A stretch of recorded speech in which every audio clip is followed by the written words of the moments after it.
Hola.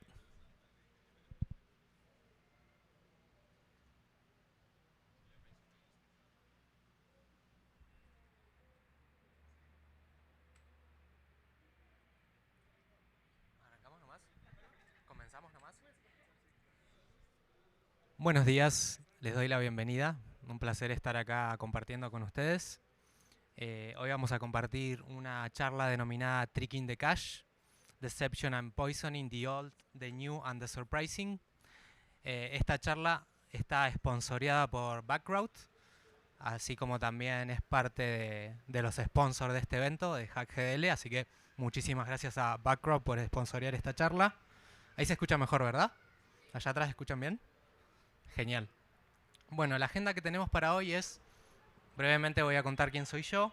Vamos a hacer un webcache 101, es decir, una explicación de las bases de los mecanismos de webcache, cómo funcionan, para que, por si hay personas que todavía no han avanzado en este tema, también sepan cómo funciona para que después logren entender también los ataques.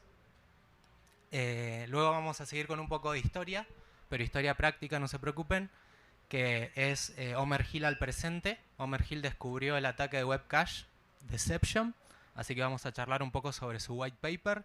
Vamos a continuar con web cache poisoning clásico y algunas técnicas avanzadas. Luego algunas innovaciones desde el Río de la Plata de un researcher de Argentina que también descubrió algunas técnicas innovadoras para explotar web cache. Y finalmente una síntesis y todo el tiempo que tengamos para preguntas para resolver sus dudas. Bien, mi nombre es Bronxy, Benja, Bronxy en diferentes comunidades en las redes sociales, en comunidades de hacking. Soy técnico en Administración de Sistemas y Software Libre por la Universidad Nacional del Comahue, que está en Neuquén, Argentina, Patagonia Norte, Argentina, territorio mapuche. Soy pentester, actualmente trabajo como Red Team Analyst y en mi tiempo libre, especialmente por las noches y los fines de semana, soy Bug Bounty Hunter en Backroute. Vamos a comenzar con algo que todas las personas que estamos acá conocemos, es el protocolo HTTP. Esto es básicamente cómo funciona el protocolo HTTP. Tenemos un cliente que hace una request y un servidor que la responde, que devuelve una response. Esto es algo que todos en algún momento aprendimos viendo un video de YouTube, en la universidad, estudiando para una certificación, hoy preguntándole a algún LLM tal vez. Pero hoy en día esto ha cambiado y no es tan simple. Ya desde hace algunos años, bueno, como acá debe saber muy bien Santi que nos acompaña, siempre hay servicios tal vez de la nube o CDNs que funcionan como proxies entre el cliente y el servidor. Ya no sucede que el cliente dialoga directamente con el servidor, sino que siempre hay un intermediario que es un proxy. En este caso vamos a hablar de un cache proxy, es decir, un proxy de cacheo que puede responder antes del servidor, es decir, siempre va a recibir la request y va a ver si le pregunta al servidor o no. Hay diferentes Content Delivery Network que funcionan como cache proxy. Acá ven algunos. Hoy en día hay un montón. Cloudflare es uno de los más utilizados. También a veces funcionan como cache proxy, directamente proxies del server en sí. Por ejemplo, Nginx tiene su proxy propio. Y los ataques que vamos a ver hoy, yo lo que voy a tratar es de que sean agnósticos. Es decir, no voy a hablarles de ningún CDN particular ni de ningún servidor particular, sino que voy a explicar cómo funcionan para que ustedes cuando encuentren cierto CDN y cierto servidor, empiecen a pensar cómo pueden hacer que esa interacción se logre a través de esa interacción un ataque de web cache, sea deception o poisoning. Hoy funciona de esta manera. Tenemos un cliente por un lado que realiza una request, el cache proxy recibe esa request y le pregunta al server qué tiene que responder para esa request. El server le contesta al cache proxy y el cache proxy devuelve la response al cliente. Si nuevamente se hace la misma request, el cache proxy va a responder directamente y no le va a preguntar otra vez al server, porque ya tiene una respuesta para esa request. ¿Y esto qué hace? Esto optimiza muchísimo el tiempo y también el trabajo por detrás del proxy, es decir, del server, del load balancer o lo que haya, va a trabajar mucho menos porque van a haber response que ya no se las van a preguntar y no las tiene que resolver. Las resuelve directamente el cache proxy. Misma pregunta, misma respuesta. Si lo llevamos a un ejemplo de la vida cotidiana, imagínense que vamos caminando por la calle y alguien nos pregunta la hora. Nosotros miramos nuestro reloj o nuestro móvil y le decimos son las 3. Hacemos 10 pasos, otra persona también nos pregunta la hora y no volvemos a mirar nuestro reloj o nuestro móvil, sino que le contestamos directamente. Ya no necesitamos ir a preguntarle al reloj o al servidor cuál es la respuesta porque la tenemos en mente, la tenemos en nuestro almacenamiento, sería en este caso en el cache proxy. Si no se guarda cualquier response en el cache proxy, ¿no? Porque imagínense que se guarde una response con información sensible. Viene otro usuario, pide esa misma request y le devuelven información de otro usuario, ya sería un problema. Entonces lo que se suele guardar en el cache proxy son archivos estáticos. Archivos estáticos o archivos rutas hacia páginas bastante comunes que son públicas y son las mismas páginas estáticas para cualquier usuario. Por ejemplo, el barra home, podría ser también alguna documentación, el barra docs. Generalmente se guardan en cache proxy porque no tienen ningún tipo de información privada, son las mismas páginas para todos, la misma página estática para cualquier usuario. Y acá pueden ver una captura, un screenshot de las extensiones por default que guarda Cloudflare. Cloudflare, si lo activan por default, va a guardar cualquiera de estas extensiones. Hay algunas conocidas como CSS, JS, JPG, CBG, que va a guardar siempre en el cache proxy, porque considera que son archivos estáticos y a cualquier usuario se las tiene que devolver. Cada cache proxy tiene obviamente su forma de configuración, uno lo puede personalizar como quiera. Pero a veces cuestiones por defecto como estas pueden llevar a un ataque satisfactorio y también a veces ciertas personalizaciones con algunos desconocimientos de parte de quien la hace también.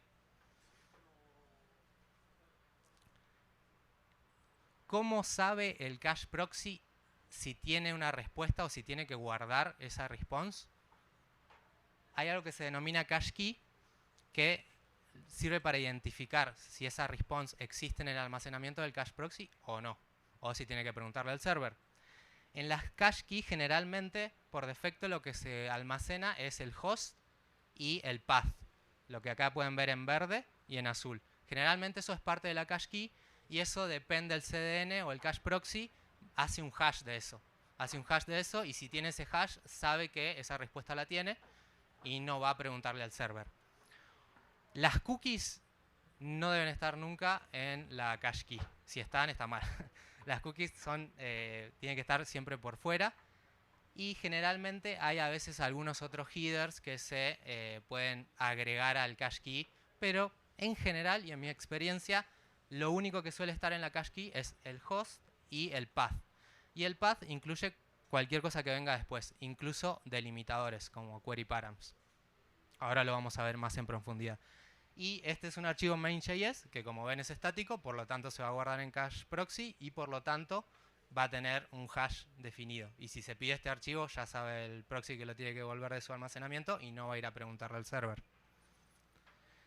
¿Cómo sabemos si algo se está guardando en el cache proxy o si nos está contestando directamente el server?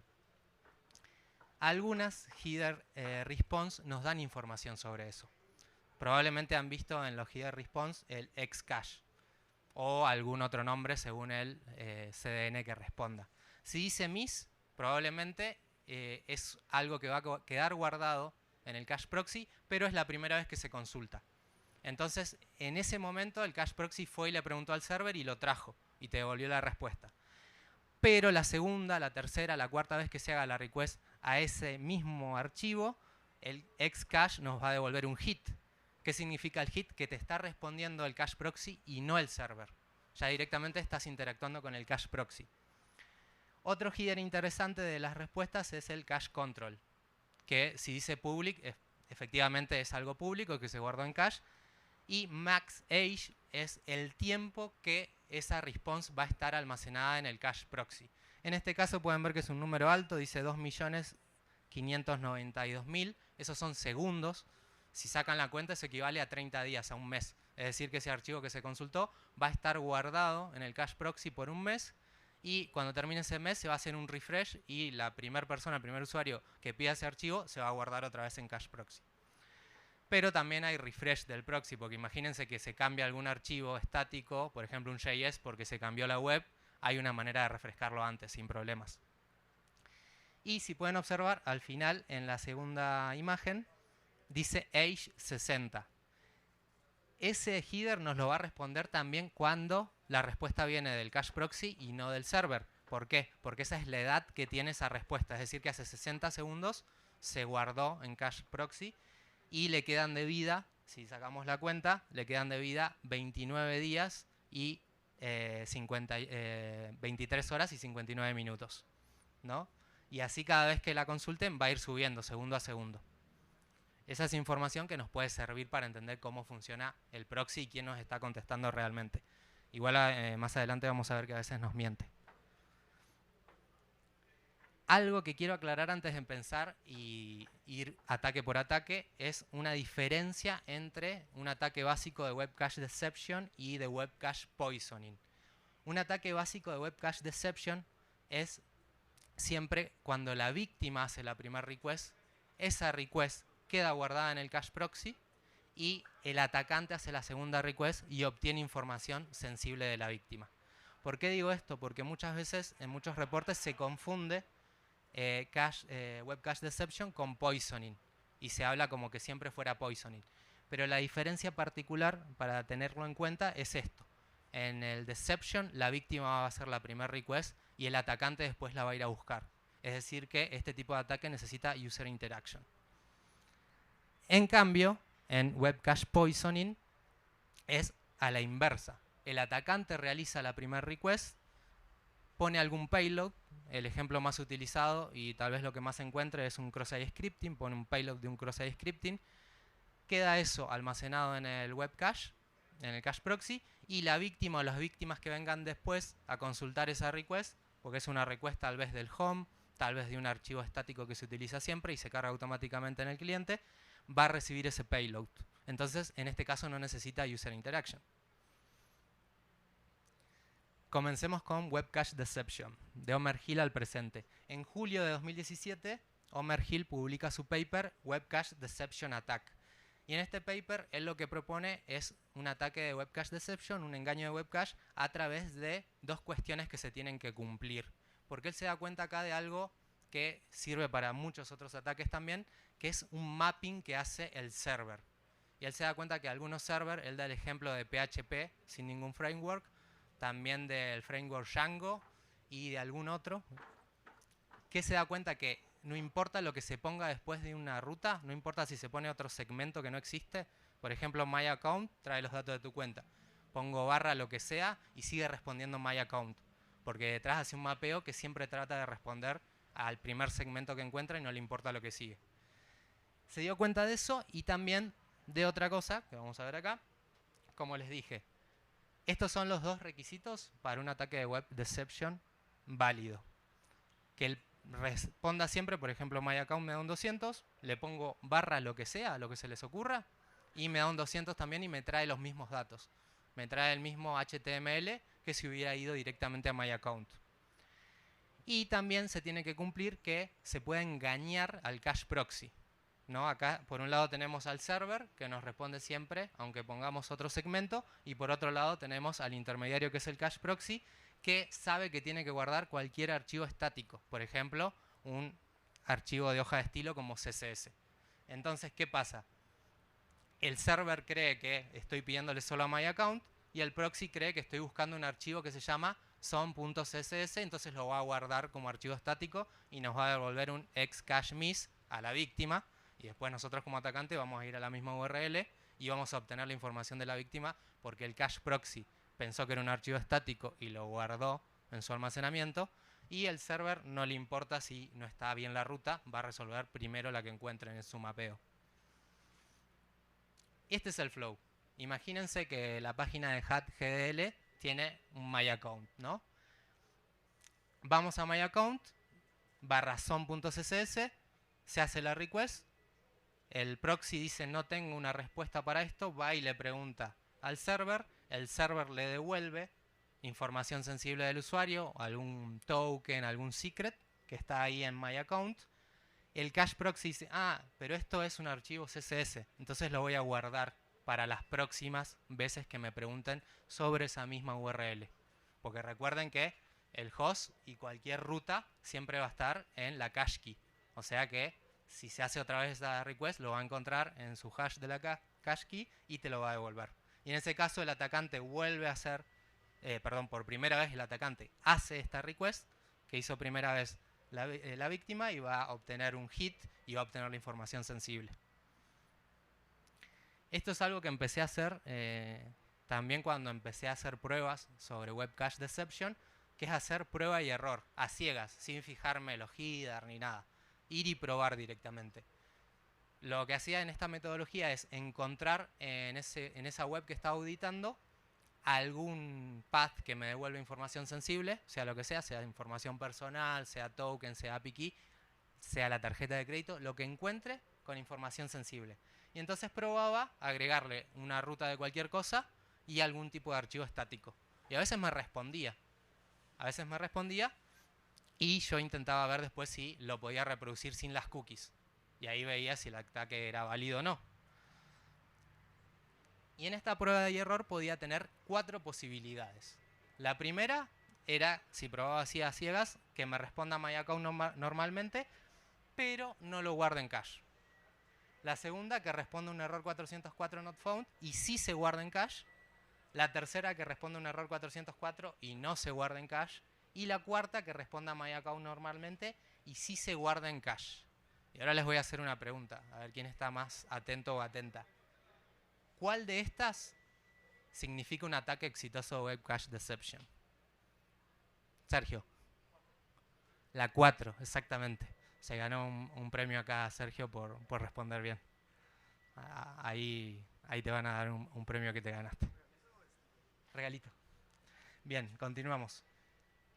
Sí hay, esta es la cuarta, como dijo Sergio, es el ataque que seguramente va a ser válido.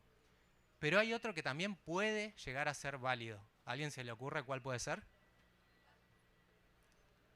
El 2, exactamente. Muy bien, se ganó otro premio ya, la compañera, con el 2. Allá, mira. ¿Por qué? Bueno, el cuarto, obviamente, porque pasa lo que recién les explicaba, ¿no? Que se guarda y podemos acceder normalmente como un HTML y el frontend ya me muestra todo como atacante. Pero, particularmente, me he dado cuenta que muchas veces pasa esto como en la segunda, que responde un 404 not found y sí se guarda en cache. Y en el frontend no te muestra la información personal, ni el token, ni nada de lo que vos viste que en esa URL estaba. Pero si te vas al código a inspeccionar el código, sí está. Y está guardado en cache. O sea que es un ataque exitoso, solo que no te lo muestra bonito en el frontend, sino que tenés que ir al código y está la información. Y generalmente cuando es un 404 está menos tiempo guardado en cache, pero efectivamente si vos enseguida... Uy, se está moviendo, se volvió loco.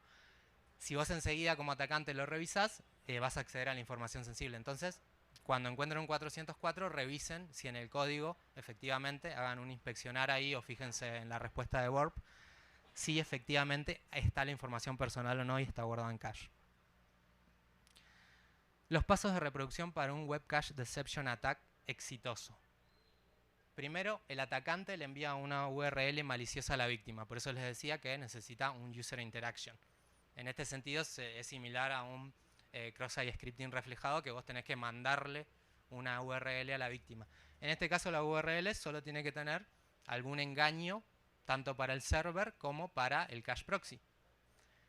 La víctima hace clic en ese link, el servidor responde con el contenido de my account de la víctima, el cache proxy almacena esta respuesta y después el atacante solamente consulta esa misma URL y accede a la información de la víctima.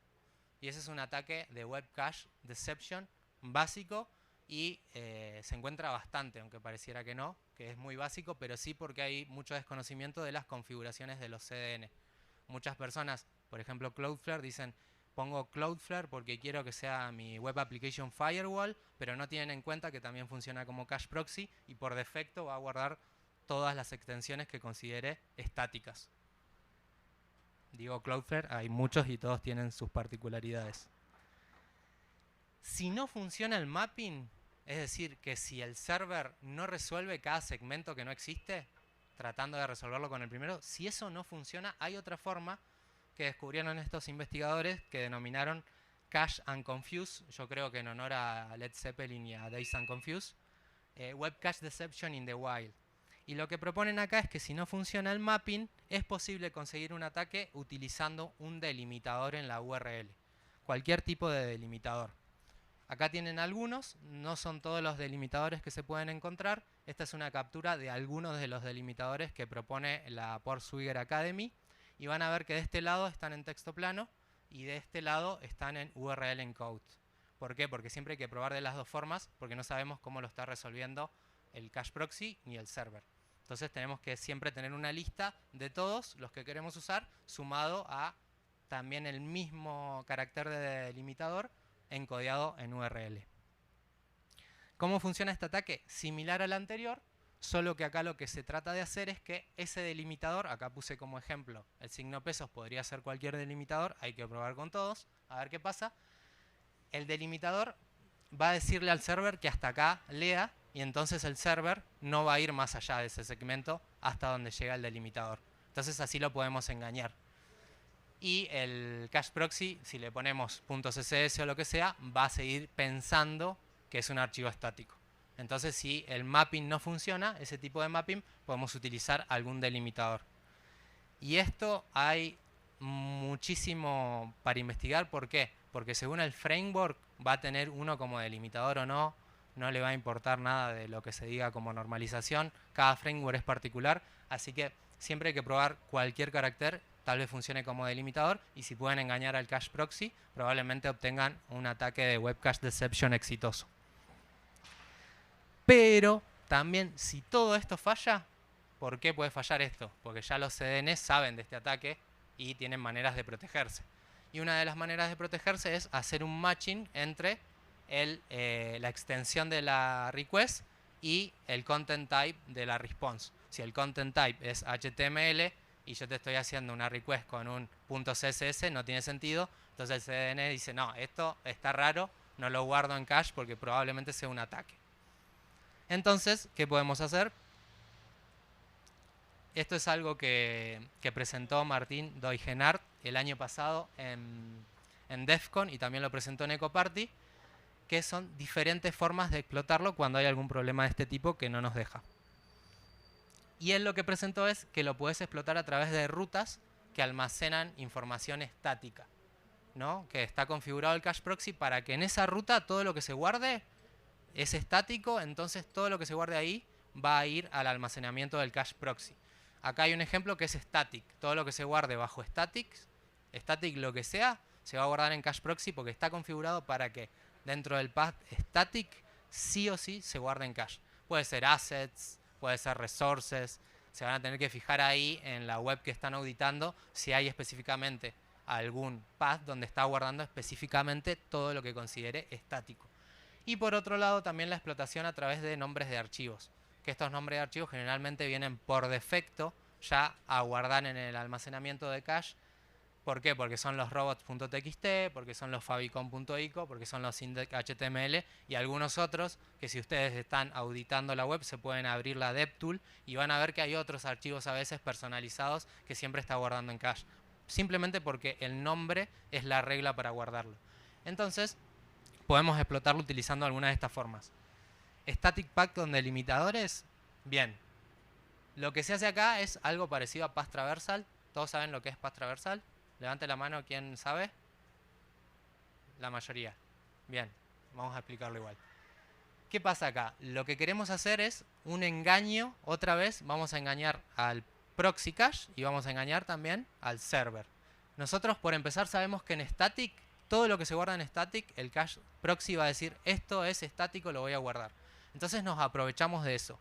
Sabemos que lo que está en my account es información sensible, usamos un delimitador otra vez. Recuerden que yo estoy utilizando el símbolo pesos, pero puede ser cualquier delimitador que encuentren que funcione como tal en el server.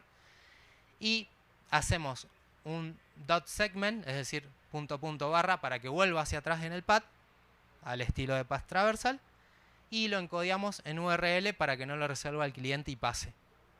Entonces nos valemos de una técnica anterior, que es el delimitador. Usamos esta especie de path traversal para ir, fíjense, a static. Estoy en my account, pero me voy a static, que es donde guarda el archivo estático, sea lo que sea que haya. Entonces, ¿qué va a pasar? Lo que puede pasar acá es que el cache proxy considere que estamos guardando o pidiendo algo en static, pero el server te traiga la información de my account porque tenemos el delimiter. Y si el cache proxy no le importa ese delimitador, va a resolverlo. Entonces ahí lo engañamos y obtenemos un ataque exitoso. Pero hay que probar siempre, ¿no? Porque a veces puede ser también a la inversa. Puede pasar a la inversa que sabemos que hay en static, todo lo que es estático se almacena sí o sí, y en my account tenemos información sensible. Entonces, ¿qué pasa? Si el cache proxy no resuelve este doc segment, va a guardar este path en static, lo va a almacenar en caché, pero antes, cuando le fue a preguntar al server, el server sí resolvió el doc segment.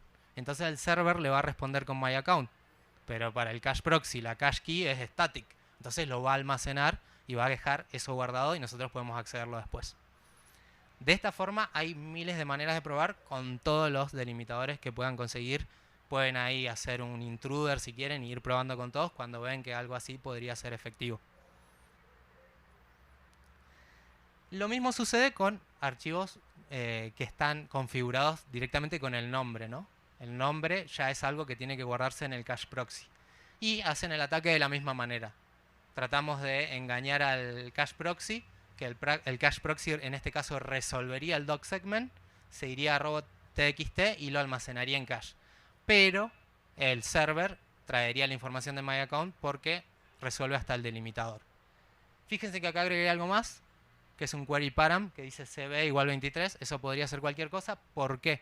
Porque si yo voy directamente a robots.txt no me lo va a guardar en cache porque ya está guardado y probablemente tenga un tiempo de guardado de 1 año, de 30 días, no sabemos. Entonces, recuerden que la cache key va a tener en cuenta todo lo que está en el path, entonces si ponemos un query param, no afectamos a la ruta, va a resolver robots igual, pero va a cambiar la cache key. Entonces, para nosotros nos sirve para que lo guarde y no trate de pisar el robots.txt solito, porque no va a poder, salvo que justo se refresque, que sería mucha suerte. Así que hay que usar siempre algún cache buster, que ahora vamos a ver qué es también en poisoning. Y lo mismo podemos hacer para archivos estáticos, viceversa. Si el cache proxy no resuelve el doc segment y el server sí, podemos hacer el ataque de esta manera, con cualquier archivo estático que encuentren. Recuerden, fíjense en las DevTools, cuando hace todas las llamadas, cuando abren la web, a veces hay otros archivos estáticos que no son los convencionales, que los tiene también configurados en el proxy cache para guardarse. Y ahora sí, vamos al poisoning, que creo que a las personas que están acá es el que más les gusta entre poisoning y cache, quienes conocen este tipo de ataque. En 2018, Jane Keddle, director de investigaciones de Portswigger, su nickname Albino Wax, publicó este artículo que es Practical Web Cache Poisoning, y con este artículo se popularizó este ataque en Bug Bounty. Después de esto estaban todos haciendo ataques de Web Cache Poisoning y de Web Cache Deception. Y como les comenté antes, en este caso el atacante tiene que hacer la primer request. El cache proxy no la va a encontrar dentro de su almacenamiento, va a ir a buscarla al server, la va a guardar y después, y la va a guardar y la víctima después va a acceder, o las víctimas, porque es un ataque que puede afectar absolutamente a todos los usuarios de esa web. Y este es un ataque de Web Cache Poisoning sencillo. Fíjense que en la primera imagen en oscuro que dice atacante request, hay un header que dice country que se refleja. En ese header uno puede poner un script de cross-site scripting, por ejemplo, un alert en este caso. Traten de hacerlo con otra cosa que no sea un alert que demuestre más impacto, pero sirve como prueba de concepto. Y lo refleja. ¿Qué pasa? Ese header country no está en la cache key. Entonces, si yo después hago una request sin ese header, me va a traer igualmente esto que se guardó en cache. Si les pasa esto, tienen mucha suerte, es difícil que pase, pero puede pasar, porque fíjense que prácticamente solo encontré un header que se reflejaba y se guarda justo eso en cache. Pero puede pasar. No es lo más habitual, pero sucede. Y esto es lo que le comentaba anteriormente. siempre hay que utilizar un cache buster, por lo menos en poisoning. ¿Por qué? ¿Qué va a hacer el cache buster? Va a modificar la cache key. ¿Por qué? Porque si nosotros justo logramos hacer un poisoning, logramos envenenar una web, todos los usuarios que vengan atrás van a recibir ese envenenamiento. Y nosotros no queremos eso porque estamos haciendo tal vez un pentest, tal vez estamos haciendo bug bounty y no queremos afectar a una página en producción. Entonces siempre hay que utilizar un cache buster. Y otro punto es que si esa página justo, si esa URL, si ese path se está guardando en cache, no lo vamos a poder pisar hasta que se haga un refresh. Porque recuerden, tiene una edad, va a estar cierto tiempo ahí. Entonces si no usamos ese cache buster, no lo podemos pisar. En cambio, si usamos un cache buster personalizado, cambia la cache key y podemos nosotros modificarlo y obtener ahí un ataque y una prueba de concepto para enviar en el reporte, sin afectar a la página en producción. Esto a veces es difícil que lo entienda del otro lado, así que hay que tenerlo muy claro. A veces, si es un ambiente de test, podemos decir, bueno, enveneno todo, total es un ambiente de test, y ahí lo demostramos más fácil. Pero si no hay ambiente de test y es todo producción, hay que tener ahí una cuota adicional también de saber cómo explicarlo para que la parte del otro lado lo logre entender bien y sepa que es realmente un ataque efectivo y no es que la víctima tiene que ir a esa URL con el cache buster, sino que es algo que se usa para no envenenar la página en producción. No solamente hay cross-site scripting. Algo que también descubrió AlbinoWax es que ciertos headers que a veces uno está probando, que el X-Forwarded Host siempre lo probamos para ver si modifica algo y se refleja, modificaban algo, pero a veces no se guardaba en cache. ¿Por qué? Porque esa página estaba guardada en cache hace un montón, entonces uno no se daba cuenta que sí estaba modificando algo, pero si no ponía el cache buster, vos no te dabas cuenta que estaba modificando algo, porque siempre te respondía el cache proxy y no te respondía el server. Entonces, poniendo un cache buster, ahí lo que se da cuenta es que modificaba algo, pero no era efectivo ningún ataque de cross-site, pero sí modificaba el host de cierto recurso. Entonces, ¿qué hizo? Envenenó ese recurso. Puso ahí un host que él manejaba y entonces, obviamente, si las reglas de seguridad no están bien aplicadas, el Content Security Policy no está bien aplicado, va a funcionar. Si está bien aplicado, no va a funcionar porque no va a ir a buscar un JS a un lugar que no es propio de ese host. Pero si no está bien configurado, como suele suceder en algunos casos, se pueden valer de este ataque. Acá el ejemplo es con X-Forwarded Host, pero se pueden también hacer una lista de un montón de header que suelen modificar y reflejarse en la response y probar con todos, siempre también cambiando el cache buster. ¿Por qué? Porque si ustedes usan siempre el 23, después van a recibir la respuesta del cache proxy y no del server. Entonces tienen que iterar las dos cosas. El header por un lado y el cache buster por otro. Ataques de negación de servicio vía web cache poisoning. Bueno, este ataque es a través de un header ilegal. Cuando ponemos un header, por ejemplo, la barra invertida, muchos servers te van a responder algún tipo de error. Y a veces ese error se guarda en cache. Y si el header ilegal no va a estar seguramente en la cache key, todas las personas que vengan detrás y vayan a example.com/blog van a recibir la misma response. En este caso un 403. Puede ser algún error del tipo 500 también, pero generalmente un header ilegal hace eso. Hay varios otros, este es el que más funciona, la barra invertida, y generalmente, como es una página de error, no se guarda tanto tiempo en cache. En este caso se guarda 30 segundos, entonces quiere decir que podemos lograr un ataque de negación de servicio de una sola request haciéndola cada 30 segundos. Y también esto en un pentest por ahí sí seguramente va a servir, pero en Bug Bounty generalmente no lo aceptan. Una porque no aceptan ataques de negación de servicio y otras a veces porque les parece que 30 segundos no es nada. Depende mucho el programa.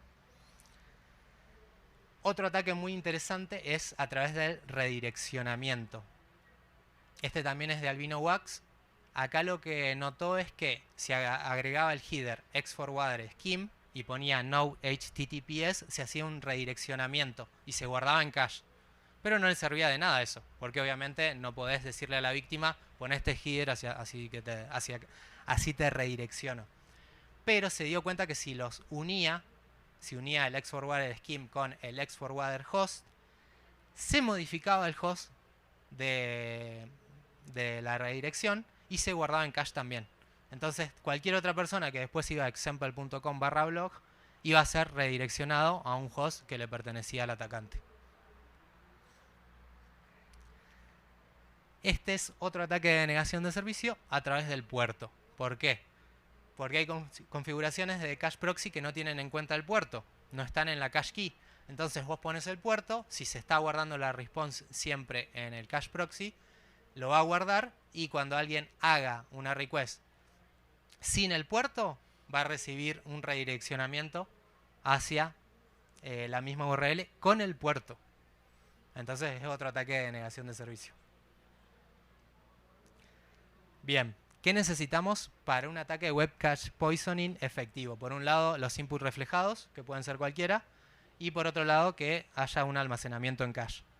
¿Cuáles son los inputs reflejados? Pueden ser un header, puede ser una cookie, puede ser un parámetro, un query param o un body param. Y obviamente que se almacene en cache.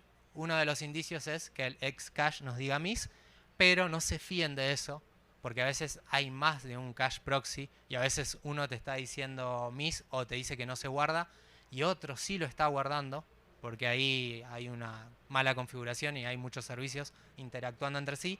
Entonces lo mejor es siempre borrar ese parámetro que se está reflejando y hacer otra vez la request sin las cookies de ese usuario. Y si responde, efectivamente hay un ataque. Open Redirection to Poisoning.js. Bueno, este es un poco más tricky este ataque, pero está buenísimo. Que este ataque también es de Martín. Lo que se hace acá es, encontramos un X-Forward host o cualquier otro header que nos hace un redireccionamiento a donde nosotros queremos. Pero no lo podemos explotar, ¿por qué? Porque obviamente no le podemos decir a la víctima que cambie un header para que sea un ataque exitoso. Entonces esto siempre nos pasa y lo dejamos ahí porque no nos sirve. Y lo que descubrió Martín es que si bien no se guarda en cache esto, podés tratar de guardar algún archivo estático usando las mismas técnicas que vimos anteriormente. Como ven acá, en este caso lo que se utiliza es un delimitador que es el punto y coma, el semicolon, y después se hace un traversal hacia atrás, es decir, un doc segment hacia atrás, hacia main.js, porque esta página utiliza main.js y es un archivo estático. Y se pone obviamente ese header de X-Forward de host hacia una URL, hacia un host que nosotros vamos a usar. La mandamos y el host sigue siendo el mismo, entonces decimos no pasa nada. Pero ¿qué pasa realmente? Realmente detrás el cache proxy va a decir listo, te resuelvo example.com, pero cuando se haga la llamada a main.js, el cache proxy va a decir main.js está en attacker.com y va a ir a buscarlo ahí. Es un ataque que también funciona, es un poco más tricky, pero si le agarran la mano está buenísimo. Tip and tricks. Bueno, algo que ya les comenté es si responde 404 y se guarda en cache, revisá en el código si hay datos sensibles, porque como les dije, a veces no aparecen en el frontend, pero si vamos a inspeccionar el código, ahí tenemos datos y tenemos un ataque exitoso. Si redirecciona automáticamente, que esto me ha pasado un montón también, hay que revisar en el proxy o apagar el redireccionamiento en el cliente, en el browser que usemos, para ver si antes de redireccionar nos trae efectivamente la información que queremos, especialmente en Web Cache Deception. ¿Por qué? Porque a veces no estás logueado, por ejemplo, y lo que intenta hacer es redireccionarte a la página de login. Pero como fuiste a una URL que ya estaba guardada en cache, te devuelve eso y enseguida te redirecciona. Entonces siempre hay que fijarse, porque capaz creemos que no funcionó porque nos redirecciona, pero sí, nos está devolviendo la información y después te redirecciona. La tercera, si la response no contiene un header de cache, el xcache o el age, revisar quitando las cookies de sesión o con otras cookies de sesión en la request. Esto para Web Cache Deception. ¿Por qué? Porque a veces, como les dije antes, nos miente ese cache proxy. O es un cache proxy y hay otro detrás y el otro detrás sí lo está guardando. Lo mismo para poisoning. Borren el header y fíjense si funciona. Para este tipo de ataques de poisoning tengo un template de Nuclei que pronto lo voy a subir a mi GitHub. Así lo pueden utilizar. Si hacen un escaneo de este código QR, van a ver ahí mi Linktree. Hay algunos write-ups sobre web cache y otros ataques. También hay algunos videos, hay uno también de webcache y está el link hacia GitHub donde voy a subir ese template. Hay otros scripts que pueden ir viendo ahora, pero pronto voy a subir ese. Eso es todo el contenido. Ahora sí me gustaría que charlemos un poco. Quienes tengan preguntas, que levanten la mano y las resolvemos. Por allá atrás. Ahí te alcanzan el micrófono, así todos te escuchamos. ¿Qué lado? Gracias por la presentación. Bueno, tenía una duda con respecto al ataque primero que se mostró de poisoning, que era como un XS reflejado, ¿no? Donde se manipulaba ahí un encabezado de country. Ahí mi pregunta es ¿por qué se reflejaría específicamente el script? Porque al final del día pues es un encabezado, no es parte del body de la respuesta, de la petición. Entonces si en el backend no manipulan específicamente ese header para generar contenido, ¿por qué se estaría reflejando? Lo mismo me pregunto. A veces suele pasar que muchos headers por alguna u otra razón se reflejan en el body response y a veces, como vos decís, no en el body response, sino en los headers. Y ahí se te pone un poco más tricky, porque si lográs ingresar un salto de línea, por ejemplo, de cabecera, puedes explotarlo también. Si esto, por ejemplo, se reflejara arriba en el header, puedes encontrar la forma de explotarlo. ¿Y eso no rompería el formato de la respuesta de HTTP? Porque nada más puede haber un espacio en blanco y si después hay otro, no sé, un error de parsing o algo así. Podría ser, sí. Por eso es más tricky. Hay que ver y encontrar la manera de que no se rompa o que si se rompa, que se rompa el HTML, pero que haya un ataque igual. Es decir, no te importa que devuelva y se renderice todo, sino que te importa que se ejecute el ataque. Hay que ver, pero en cada situación es un mundo. Sí, a veces pasa esto, que no sabes por qué ciertos headers se reflejan. Yo estuve preguntándole, les cuento algo que no sabe nadie, que nunca conté, que es que yo hace 3 años, casi 4, empecé a hacer bug bounty y yo veía los write-ups y todos los reportes que eran de web cache, envenenamiento por web cache, engaño por web cache. Yo decía, eso debe ser tremendo, complejo técnicamente. Ni los leía, los pasaba por alto. Hasta que leí un write-up de un bug hunter de Ecuador que se llama Bombón. Leí eso y dije, no, pero esto no es tan difícil de explotar, por lo menos los básicos. Y me interesó porque dije, bueno, puedo robar información a través de el frontend directamente, puedo hacer ataques y cambiar cosas directamente envenenando el cache proxy. Y ahí también le pregunté a este hunter, le digo, ¿y vos cómo sabés que headers se reflejan y que no? Pues yo buscaba y así como vos decís, es muy raro que se refleje.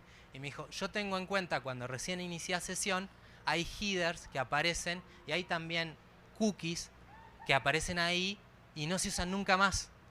No se usan nunca más. Y él las agarraba y las probaba después y se reflejaban, por alguna razón. Que era, ahí las estaban usando para algo cuando iniciaba sesión y después no las usaban más. Y bueno, una configuración. Nunca sabes realmente cómo configuran las cosas detrás.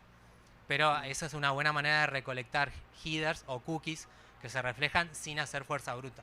Sí, quizás se puede hacer algo específico del framework, ¿no? Que no sabemos luego cómo manipula las peticiones, ¿no? Exacto, y a veces ni siquiera los deps de los frameworks saben porque son heredados de uno, que ese lo heredó de otro, y hay header que manipulan cosas y dice, ¿y esto por qué?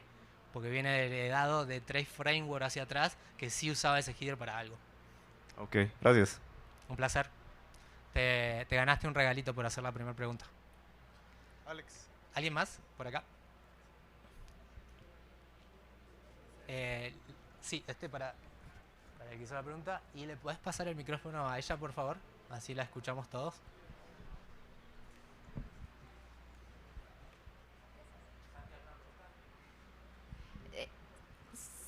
¿Conoces alguna técnica para prevenir este tipo de ataques desde una perspectiva de seguridad de aplicaciones? Por ejemplo, teniendo un web app firewall o algo así. Ok, sí. Para Deception va a depender mucho de lo que vos uses como proxy cache. Por ejemplo, si utilizabas Cloudflare, Cloudflare ya implementó algo que se llama Web Cache Deception Armor, que sirve para evitar ataques de Web Cache Deception. Si vos lo activás en la configuración, va a ser este macheo que yo les comentaba anteriormente. Si la response tiene un punto CSS, por ejemplo, y la request trae un content type HTML, va a decir acá pasa algo raro, no le respondo. Pero bueno, hay cositas así que son como parches para ciertos comportamientos por default, pero lo mejor es entender cómo funciona un proxy cache y configurarlo adecuadamente. Nunca dejar la configuración solamente por archivos de extensión, saber que si hay algún header que se refleja, y por ejemplo el export wire host, a mí me ha pasado un montón que lo encuentro y se refleja, y lo dejan porque dicen no se puede hacer nada con eso. Bueno, no se puede hacer nada hasta que alguien pueda. Y entonces en ese caso lo mejor es si sabes que hay algo que se está reflejando, para que no haya un poisoning de web cache, lo mejor es sacarlo, de que no se refleje más. Pero efectivamente solo es configurarlo bien y probar. Un placer. ¿Tenemos tiempo para algunas preguntas más? ¿Sí? ¿Alguien más? ¿Por allá atrás? ¿No? Hacia allá. Bueno, complementando, ¿cómo es posible la víctima darse cuenta de que está haciendo este tipo de ataque? ¿O cómo se puede percibir? Y ahí, si no sos una persona más bien técnica, si no estás viendo los headers de la response, por ejemplo, no te vas a dar cuenta. No te vas a dar cuenta, especialmente si te mandan un link malicioso de Web Cache Deception para que vos guardes tu información. Si vos haces clic y no es un 404, por ejemplo, como vimos, sino que renderiza todo bien, ni te vas a dar cuenta. Y vas a dejar ahí almacenada tu información. Pero bueno, eso si haces clic a una URL que no deberías, es lo mismo que pasa con los ataques de cross-site scripting reflejados que te mandan y vos le hiciste clic, no revisaste. Bueno, lo mismo. ¿Por qué entrarías a un punto CSS tal vez? Lo puedes hacer porque realmente nadie se fija en esas cosas, pero no te darías cuenta. Y en el caso del poisoning, menos, porque directamente no tiene interacción de usuario. Ya esa es mucha más responsabilidad del sitio web, porque si te envenenaron algún archivo o el home directamente, el usuario va a entrar y ni se va a enterar que atrás hay un ataque. Bien, ¿alguna otra pregunta? Sí, Sergio, no tengo más regalos para ti. Algo que noté en la mayoría de los ejemplos, en todos, es que en el método siempre se usa get. Sí. ¿Hay algún caso de uso que hayas visto en donde se use, por ejemplo, ahorita me estoy imaginando comunicación entre servidores que van a consultar el mismo caché porque al final del día están solicitando la misma interacción web, en donde tengas métodos post para hacer ataques tipo local file, me imagino tipo local file inclusion así, con métodos post entre servidores que estén consultando como su mismo caché, algo parecido? No sé si tiene sentido. Sí, los ejemplos generales eran con get, pero sí podés encontrar ataques del tipo post, especialmente en web cache poisoning, en ese caso. No sé si va por ahí tu pregunta. Sí, justo en ese tipo de Y ataques. También hay otra técnica que se utiliza, el fat get. Vieron que a veces, por alguna razón que nunca sabemos, a veces el server te responde y toma los body param de un get. Vos decís, esto es HTTP 101, no debería pasar. ¿Por qué puedo mandar body params en un get? Bueno, a veces funciona y a veces esos body param que mandás en un get se reflejan y podés usarlos también para un ataque de web cache poisoning. ¿Algo más? Alex. No, ya tengo mucho. Del template de Nuclei que nos dijiste que tenías, ¿en qué parámetros te fijas para que te dé como una alerta de que puede haber algo ahí? O sea, haces a lo mejor algún get ya poniendo lo del CB igual a algo y ves si hay algún hit. Exacto, Ok. va por ahí. Lo que hago en ese template es una fuerza bruta. Es lo que haría un ataque que se llama Pitchfork, que también lo puedes hacer con Bursuit, donde utilizo una lista, un diccionario de headers que suelen reflejarse, que son de una lista de seclist más algunos que yo puse ahí. Utilizo eso y también voy recorriendo el cache buster, como vos decís, para que si algo se queda guardado en cache, el próximo se vuelva a guardar y no me quede ahí. Voy la musiquita.